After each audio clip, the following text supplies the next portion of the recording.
welcome to South Asia Today, a show that provides you the glimpses of South Asia. I'm your host, Shivangi Mishra. Let's begin with the headlines first. Residents in Nepal find sustainable economic model in waste management. Teachers in POK cries for justice fall on deaf ears as government resorts to heavy-handedness. And newlyweds seek blessings at the Durgyana temple in India's Amritsar city during Shravan. Let's begin the show. The municipality bodies in Nepal's 2 districts have aced the craft of managing waste and earning money out of it by selling it for reuse on a daily basis. The municipality also has been making efforts to ensure every household takes the responsibility of segregating the wastes. Have a look.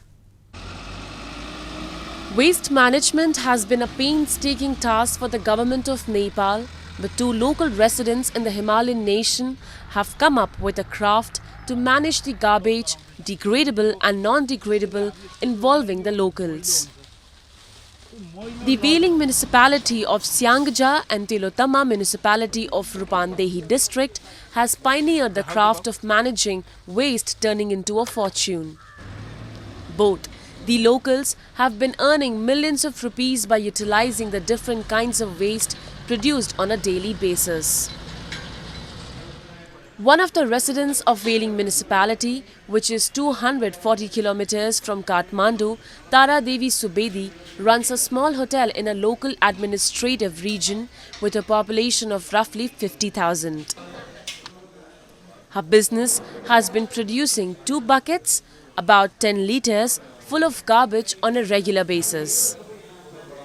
She used to throw the trash into the collection vehicles a few years ago, but this tendency has changed in the last 5 years. पहिला फोहोर व्यवस्थापन थिएन जम्मै कुनै न कुनै एकै ठाउँमा थियो यो व्यवस्थापन आसे अहिले जताततै जो कुनै न कुनै भिन्दा भिन्दै राखेर सबैले सदुपयोग गर्नुभयो कुनैलाई मलको रूपमा न कुनै छुट्टै गाडीमा राख्दै उयो नगरपालिकाले व्यवस्थापन गरे अहिले जो पहिला भन्दा अहिले धेरै राम्रो भयो.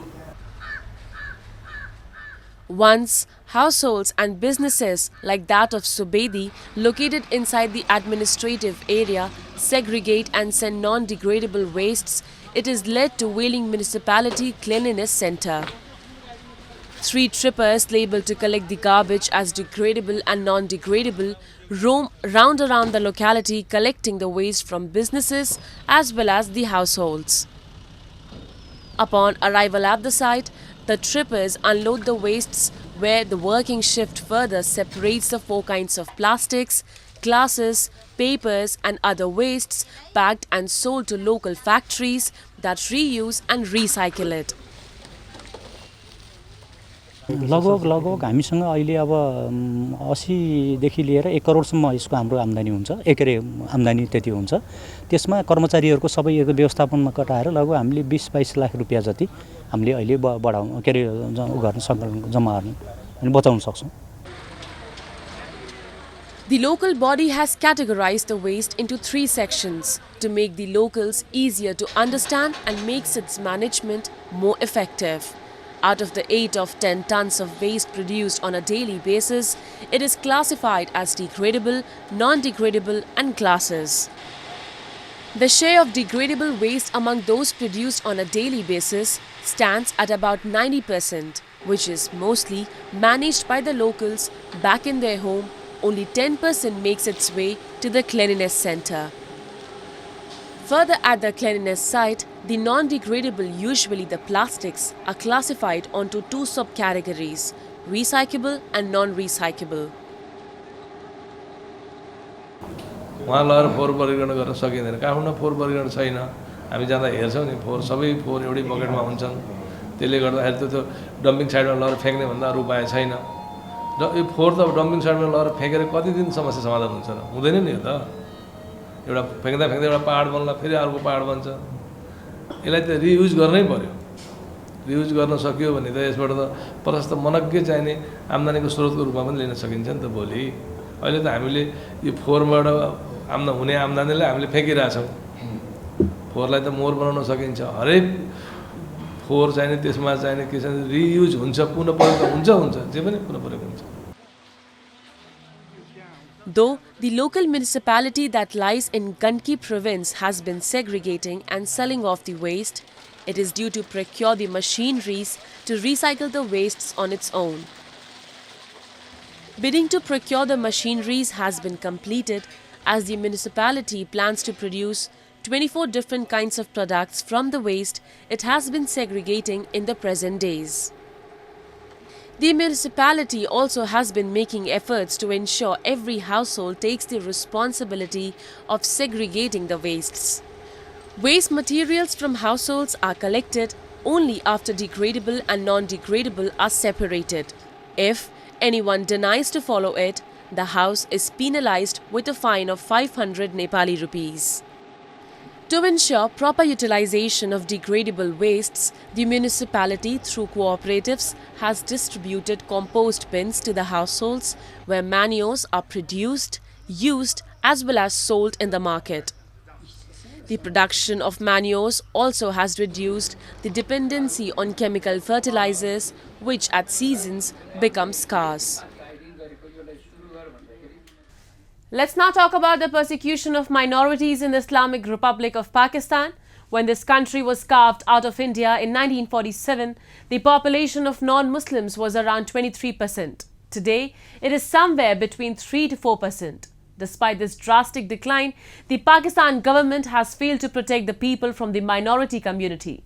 The crime against them have rather risen in recent years. We have this report. Pakistan is insecure for non-Muslims. They are being discriminated, targeted, forcefully converted, and their places of worship are being destroyed. In a recent incident that shook the world, a 150-year-old Mari Mata temple in Karachi was razed to ground. The temple had been the target of land grabbers and developers for years now. Another temple in Kashmir area of the country's Sindh province was attacked on the same day with rocket launchers. The temple belonging to the Bagri Hindu community opens annually for religious services. Religious places belonging to the minority community in Pakistan are frequently being targeted by Islamic hardliners. Human rights activists have accused the Pakistani establishment of not protecting the minorities and allowed them to be systematically targeted. Pakistan was built thinking with that as a Puritan state. So Puritan states means that the state can actually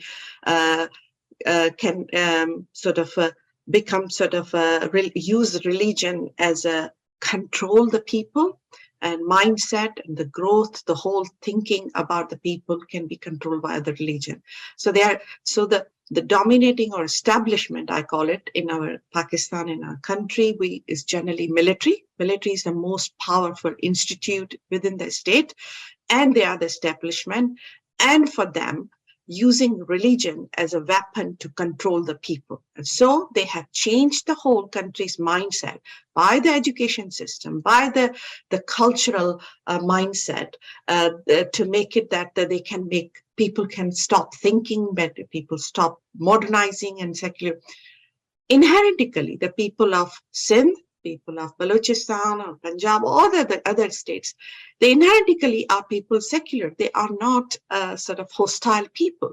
It's the way 70 years of institutionalization has really put a really radical impact on the people.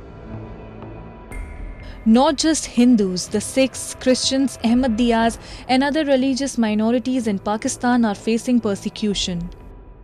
A report by the Human Rights Commission of Pakistan titled A Breach of Faith, Freedom of Religion or Belief in 2021-22 raised concerns over forced conversion, religious extremism, and draconian blasphemy law that targets minorities in the country. It called for an urgent legislation to criminalize forced conversions and state action to counter sectarian violence. The Human Rights Commission of Pakistan also called for re-evaluating the quotas for religious minorities in education and employment. Human rights experts blame Pakistan for making amendments in its constitution to target minorities. There were multiple amendments in the constitution in 1980s when the dictator Muhammad Ziaul Haq make the all constitution as Islamizations, and many changes he made according to the Sharia law, the blasphemy laws, amendments, Article 295A, B and C was just to target the innocents and the religious minorities, and it is a sword that was hanging all the time on the heads of minorities, and 3,000 people have been victimized regarding minorities and other innocents. Many have been killed during the court trials, many are in prisons, and many have been killed during the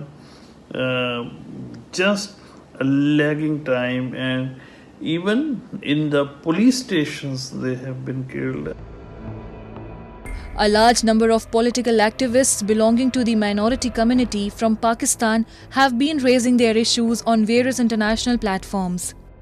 Every year, they hold protests in front of the United Nations to seek justice, but the atrocities on minorities in Pakistan are aggregating year on year. An urgent international attention is needed to protect the religious minorities in Islamic Republic of Pakistan. Now we take a look at some happenings in Asia in a segment called Asia Watch. Israelis blocked Tel Aviv's main highway in the early hours of Tuesday this week. Police used water cannon to push back the protesting crowd, and several people were dragged away by officers. Mass protests erupted with renewed fury in Israel after lawmakers ratified the first bill of a judicial overhaul sought by Prime Minister Benjamin Netanyahu. Last gasp compromise efforts collapsed earlier, failing to ease a constitutional crisis that has been convulsing the country for months. Demonstrations against the amendment began early in the day, with police dragging away protesters who had chained themselves to posts and blocked the road outside Parliament. By evening, thousands had taken to streets across the country, blocking highways and scuffling with police. Israeli police said at least 22 people had been arrested on Monday.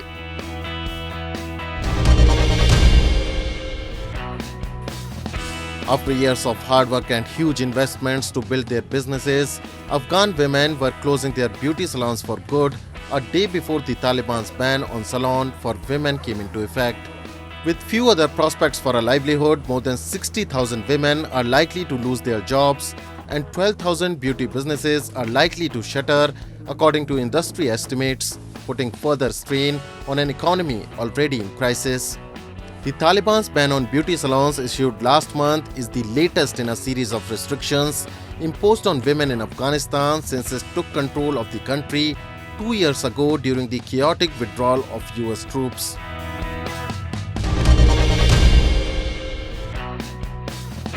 In one of the busiest, most well-known avenues from Mexico City, dozens of fiberglass cows took up their positions as the Cow Parade exhibition kicked off. Artists painted and decorated the over 55 life-sized sculptures placed along Reforma Avenue, where passers-by admired them and did not miss the opportunity to take a photo with the cows. The sculptures will be on display until September 3. At the end of the exhibit, the cows will be auctioned and the money will be donated to charity institutions. Cow Parade has been held in more than 80 cities around the world since it was founded in Chicago in 1999. This is the third time the exhibition visits the country. Moving on. A large number of determined teachers in Pakistan-occupied Kashmir are holding anti-government demonstrations. They also blamed the local authorities for muzzling their rightful demands. They said they wanted to address their issues of salary, regularization and discrimination against them in the capital city of Muzaffarabad, but the government seems intent on throwing a spanner in the works. Undeterred, these resilient educators are not backing down and have vowed to go every peaceful extent to get their voices heard.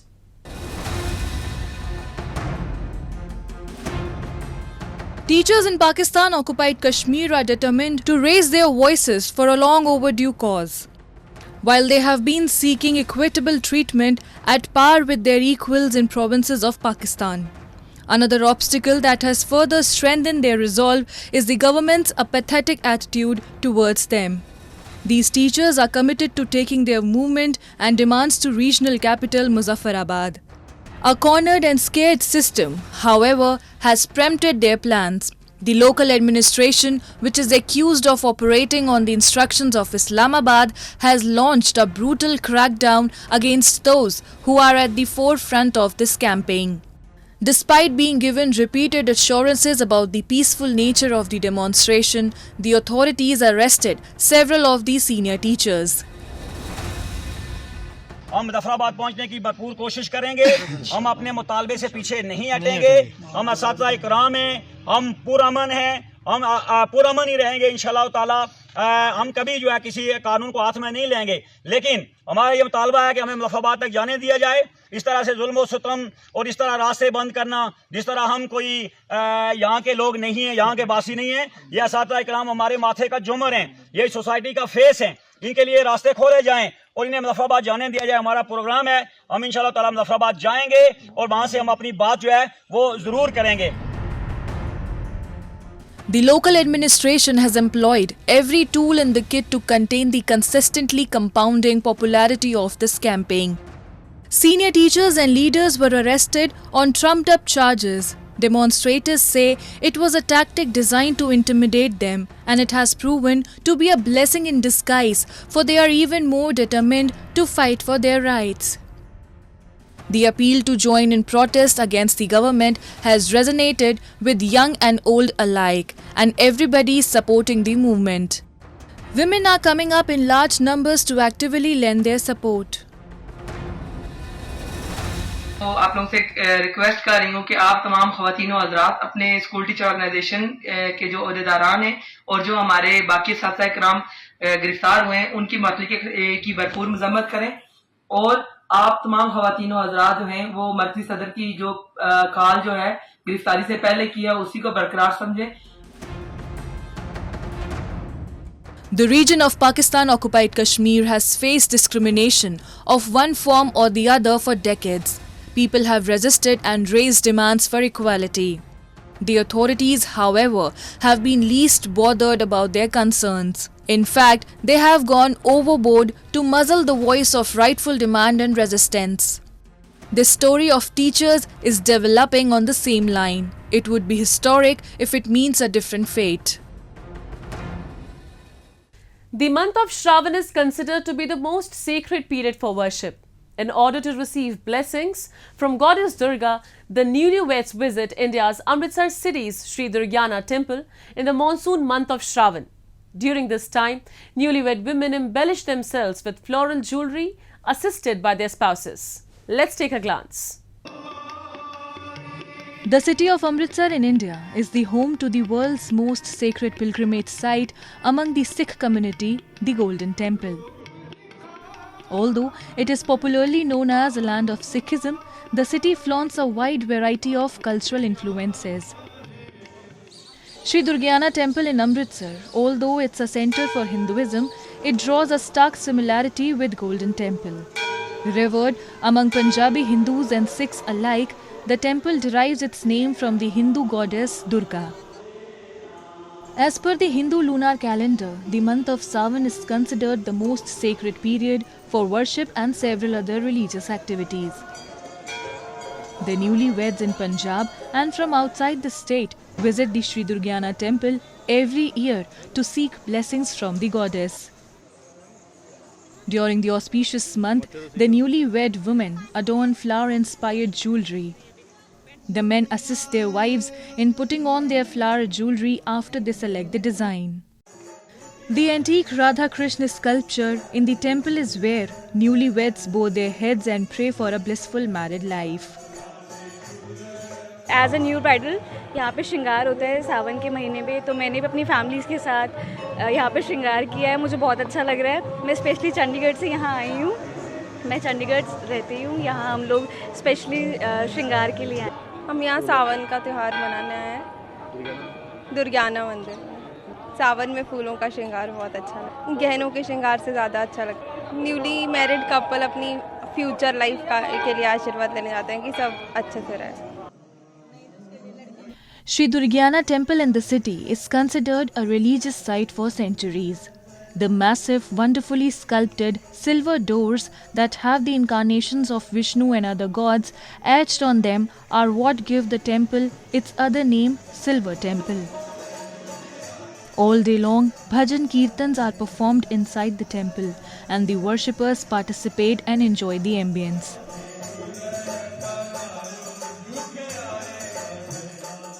ये हर साल दुर्गाना मंदिर में ये जो श्रृंगार किया जाता है, ये नव दंपत्ति जो है अपने पति की दीर्घायु के लिए, अपने संतान की लंबी आयु के लिए अपना कलियों से श्रृंगार करती हैं। और हर साल श्री लक्ष्मी नारायण मंदिर में भगवान श्री लक्ष्मी नारायण जी का, श्री कृष्ण दरबार, श्री राम दरबार का हर साल सावन महीने में श्रृंगार किया जाता है, कलियों का श्रृंगार किया जाता है। Due to several mythical and historical ties, the sacred city of Amritsar, which was established by the 4th Sikh Guru Ram Das Ji, has come to take special significance in Hindu mythology. The central structure, in a similar manner, rises from the midst of a tank and has canopies all around it.